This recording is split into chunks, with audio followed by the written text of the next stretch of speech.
അമ്മേ നാരായണ.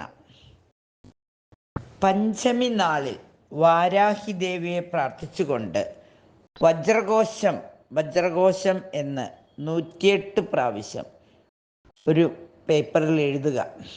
ആ പേപ്പർ എന്നിട്ട് മടക്കി കിടക്കയിൽ വച്ച് തലേണയുടെ അടിയിൽ വച്ചിട്ട് ദിവസവും ഉറങ്ങുക. ആ ഉറങ്ങുന്നതിന് തൊട്ട് മുമ്പായി 108 പ്രാവശ്യം വജ്രഘോഷം വാരാഹി ദേവി എന്ന് എഴുതി മനസ്സിലൊരു കാര്യം വിചാരിച്ചു കൊണ്ട് വേണം 108 പ്രാവശ്യം എഴുതാൻ. ഓരോരുത്തർക്കും ഓരോരോ ആവശ്യങ്ങളാണുള്ളത്. ഇപ്പോൾ പലരും 500 രൂപ മുടക്കി ഒരു ബമ്പർ എടുക്കുകയാണ്, ലോട്ടറി. കേരള ലോട്ടറിയുടെ 1ാം സമ്മാനമായ ബമ്പറിൻ്റെ ആ നമ്പരൊക്കെ എഴുതിയിട്ട് ഈ ടിക്കറ്റിന് എനിക്ക് 1ാം സമ്മാനം ലഭിക്കണമെന്ന് എഴുതുക. ഒരാൾക്ക് മാത്രമേ 1ാം സമ്മാനം കിട്ടൂ. ആ കിട്ടുന്നതിൽ ആ ആൾ നമ്മളായിക്കൂടാ എന്ന് വിചാരിക്കാൻ പാടില്ലേ. ആർക്ക് വേണമെങ്കിലും 1ാം സമ്മാനം ലഭിക്കാം. അപ്പോൾ നിങ്ങൾക്ക് അങ്ങനെ ഒരു ലോട്ടറി ഭാഗ്യമുണ്ട് എന്ന് നിങ്ങൾക്ക് തോന്നുന്നുണ്ടെങ്കിൽ, എനിക്ക് അങ്ങനെ തോന്നുന്നുണ്ടെങ്കിൽ ഞാൻ എന്തു ചെയ്യും? ഒരു വെള്ള പേപ്പർ എടുത്ത് വാരാഹി അമ്മയെ മനസ്സിൽ നന്നായി പ്രാർത്ഥിച്ച് ആദ്യം തന്നെ നെയ്വിളക്കൊക്കെ കത്തിച്ച് അമ്മയ്ക്ക് മധുരക്കിഴങ്ങൊക്കെ പുഴുങ്ങി വെച്ച് അമ്മയെ മനസ്സറിഞ്ഞ് പ്രാർത്ഥിക്കും. 108 ഏലയ്ക്ക കൊണ്ട് ഓം വാരാഹി ദേവി എന്ന് പറയും. ഓം വജ്രഘോഷം വാരാഹി ദേവിയെ നമ, ഓം വജ്രഘോഷം വാരാഹി ദേവിയെ നമ, ഓം വജ്രഘോഷം വാരാഹി ദേവിയെ നമ എന്ന് പറഞ്ഞ് പ്രാർത്ഥിച്ചുകൊണ്ട്, അമ്മേ ഞാൻ ഇന്നൊരു പ്രത്യേക ആവശ്യം പറയുന്നതിന് വേണ്ടിയിട്ടാണ് ഞാൻ അമ്മയെ സമീപിക്കുന്നത്. എനിക്ക് ഒരു സ്ഥലത്തിൻ്റെ കച്ചവടം നടക്കണം. ആ കച്ചവടം നടന്നു കഴിഞ്ഞാൽ എനിക്ക് ഒരാൾക്ക് ഒരു കാര്യം ഞാൻ ചെയ്തു കൊടുക്കാം. ഒരു സാധുവിന് അമ്മയുടെ പൈസ കൊണ്ട് കഷ്ടപ്പാട് കൊണ്ട് വലയുന്ന ഏതൊരാൾക്കെങ്കിലും ഒരു സഹായം ഞാൻ ചെയ്യാം. അതായത് അമ്മയ്ക്ക് വഴിപാടുകൾ ചെയ്യാമെന്ന് പറയുന്നതിനേക്കാൾ നല്ലത് ആർക്കെങ്കിലും ഒരു സഹായം ചെയ്യാമെന്ന് വാഗ്ദാനം ചെയ്തുകൊണ്ട് വാരാഹി ദേവിയെ പ്രാർത്ഥിച്ചുകൊണ്ട് തീർച്ചയായിട്ടും നിങ്ങൾ നിങ്ങളുടെ ആവശ്യം പറയൂ. പറയുന്ന ആവശ്യം നടന്നു കഴിഞ്ഞാൽ പറയുന്നത് പോലെ ചെയ്യുവാനും ശ്രമിക്കണം. സ്ഥലക്കച്ചവടം ആഗ്രഹിക്കുന്ന വിലയ്ക്ക് സ്ഥലക്കച്ചവടം നടന്നു കഴിഞ്ഞാൽ 1 കോടിയുടെ ഒരു സ്ഥലം കച്ചവടം ചെയ്ത് കഴിഞ്ഞാൽ 5000 രൂപ ഞാൻ ബ്രോക്കർ ഫീസൊക്കെ കൊടുത്താലും ശരി 5000 രൂപ ഞാനിങ്ങനെ ദാനമായി കൊടുക്കും. അത് അന്നദാനമായിക്കൊള്ളട്ടെ, അല്ല ഇനി ഹോസ്പിറ്റലുകളിലെ ചിലവുകൾക്ക് വിഷമിക്കുന്നവർക്കാവട്ടെ, കല്യാണ ചിലവിലാവട്ടെ, എന്തിനായാലും ഒരു 5000 രൂപ എൻ്റെ വക മനസ്സറിഞ്ഞ് ദാനമായി കൊടുക്കുമെന്ന് തീരുമാനിക്കുക. എന്നിട്ട് അമ്മയോട് പറയുക, അമ്മേ എൻ്റെ ഈ സ്ഥലക്കച്ചവടം ഞാൻ ആഗ്രഹിക്കുന്ന വിലയ്ക്ക് നല്ല രീതിയിൽ നടന്നു കിട്ടണം എന്ന് പ്രാർത്ഥിക്കുക. അങ്ങനെ ഒരു ലക്ഷ്യം വച്ചുകൊണ്ട് എനിക്കൊരു ലോട്ടറി കിട്ടണം. ആ ലോട്ടറി കിട്ടി, എനിക്ക് കുറേ കടങ്ങളുണ്ട്, ഞാൻ അറിയാതെ വന്നു ചേർന്നതാണ്. ആ കടങ്ങളെല്ലാം വീട്ടണമെങ്കിൽ ഞാൻ ഒരു കേരള ബമ്പർ എടുക്കുകയാണ്.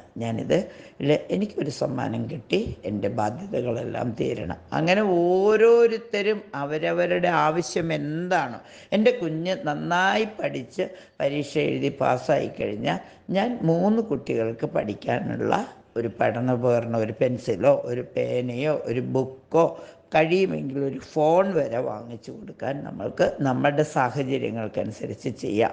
അതൊരു പ്രാവശ്യം ഒരാൾക്ക്. അപ്പോൾ ഓരോ കാര്യങ്ങളും സാധിച്ചു കഴിയുമ്പോൾ ദാനം ചെയ്യാം, അത് മനസ്സറിഞ്ഞ് സന്തോഷത്തോടുകൂടി ചെയ്യാം എന്ന് പറഞ്ഞുകൊണ്ട് അമ്മയ്ക്ക് വാക്ക് കൊടുത്തിട്ട് വാരാഹി ദേവിയുടെ മന്ത്രം പഞ്ചമി നാളിലും അഷ്ടമി നാളിലും ചൊവ്വാഴ്ചയും വെള്ളിയാഴ്ചയും അതുപോലെ തന്നെ അമാവാസിയിലും പൗർണമിയിലും നിർബന്ധമായും നിങ്ങൾ ചെയ്യൂ. എല്ലാ ദിവസവും 108 പ്രാവശ്യം വജ്രഘോഷം വാരാഹി ദേവിയെ നമ, വജ്രഘോഷം എന്ന് എഴുതാം. ഇല്ലെങ്കിൽ ഈ പ്രത്യേക ദിവസങ്ങളിലെങ്കിലും വാരാഹി ദേവിയെ പ്രാർത്ഥിച്ചുകൊണ്ട് അമ്മയോടൊരു കാര്യം ആവശ്യപ്പെട്ടുകൊണ്ട് ഓരോരുത്തരും അവരവരുടെ ആവശ്യം പറഞ്ഞുകൊണ്ട്, അമ്മേ ഞാൻ അമ്മയ്ക്ക് വഴിപാട് ചെയ്യാമെന്നല്ല, എല്ലാം അറിയുന്ന അമ്മയ്ക്ക് ഒന്നും വേണ്ട. അതിന് പകരം നമ്മൾ ആവശ്യപ്പെടുന്ന കാര്യത്തിൻ്റെ ഏകദേശം അതുമായി ബന്ധപ്പെട്ട് മൂല്യം വരുന്ന ഒന്ന് ദാനം ചെയ്യാമെന്ന് പ്രാർത്ഥിച്ചുകൊണ്ട് നിങ്ങൾ പ്രാർത്ഥന തുടരൂ. 21 വെള്ളിയാഴ്ചയ്ക്കുള്ളിൽ, 21 വ്യാഴാഴ്ച, 21 പഞ്ചമിക്കുള്ളിൽ, അങ്ങനെ ഒരു ദിവസവും നിശ്ചയിക്കൂ. നിശ്ചയിച്ച കാലവും നിശ്ചയിച്ച സമയവും കൃത്യമായി നിങ്ങൾ പാലിച്ചു കഴിഞ്ഞാൽ 21 വെള്ളിയാഴ്ച കൊണ്ട് ഞാൻ വാരാഹി ദേവിക്ക് 21 വെള്ളിയാഴ്ചയും ഞാൻ 108 പ്രാവശ്യം നാമം എഴുതാം എന്ന് പറഞ്ഞാൽ 21 പ്രാവശ്യം നാമം എഴുതണം. അതിന് പീരീഡ്സ് നോക്കേണ്ടതില്ല.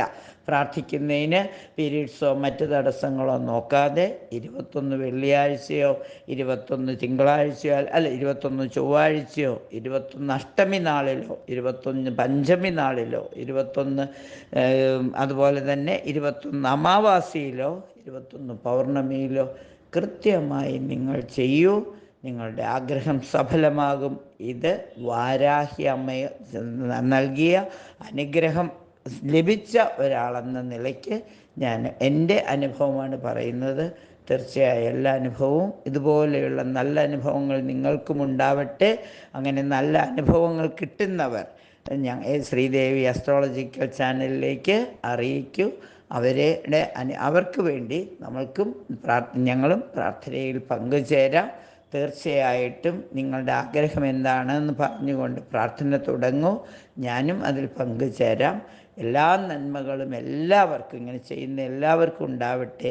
വാരാഹി ദേവിയുടെ അനുഗ്രഹമുണ്ടായി ആഗ്രഹ സാഫല്യമുണ്ടായി കഴിഞ്ഞാൽ പറഞ്ഞതുപോലെ വാക്കുപാലിക്കുവാനും എല്ലാവരും ശ്രമിക്കൂ.